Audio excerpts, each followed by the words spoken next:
Welcome back to Stat Plus. Our goal is to enable you to have smarter conversations, whether you're discussing global markets, economic trends, or other critical issues wherever you go. Today, we're taking a closer look at the pharmaceutical sector, a fascinating example of the intricate balance driving international trade relationships. From Eli Lilly's strategic launch of Mounjaro in India to the explosive growth potential of diabetes and weight loss medications, we'll unpack why the US pharmaceutical industry can't afford to overlook emerging markets like India.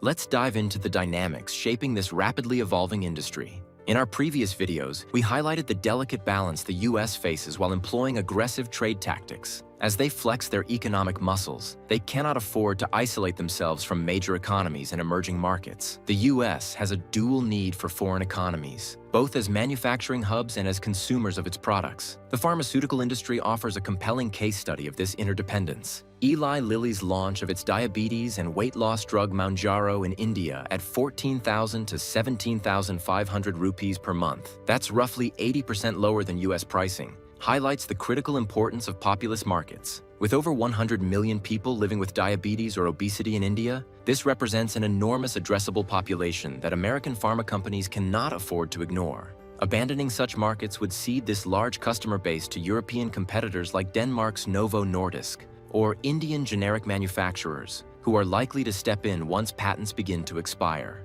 Novo Nordisk's semaglutide patent in India is set to expire in March 2026, sparking activity among local manufacturers eager to tap into this lucrative segment. However, newer and potentially superior drugs developed by innovators like Eli Lilly remain protected, offering higher efficacy and fewer side effects. This ensures continued competitive dynamics and a large market opportunity for these companies in India. India's weight loss drug market is showing explosive growth, expanding from 137 crore rupees in November 2020 to 535 crore rupees by November 2024. That's a compound annual growth rate of 40.5%.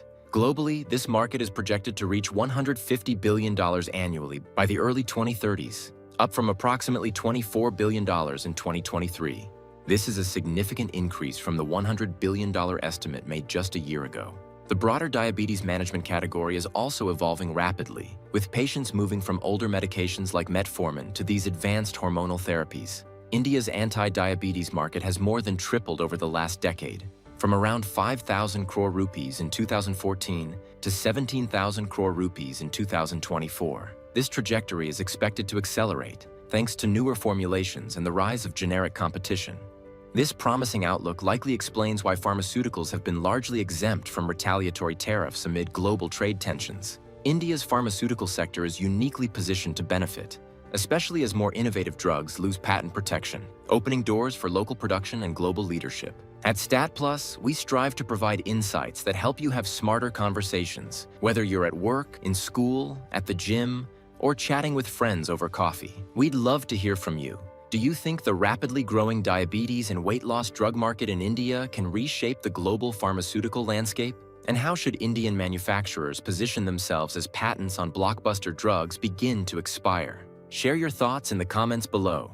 If you found this video valuable, please like, subscribe, and hit the notification bell to stay updated on future insights. Stay informed, stay ahead. See you in the next video.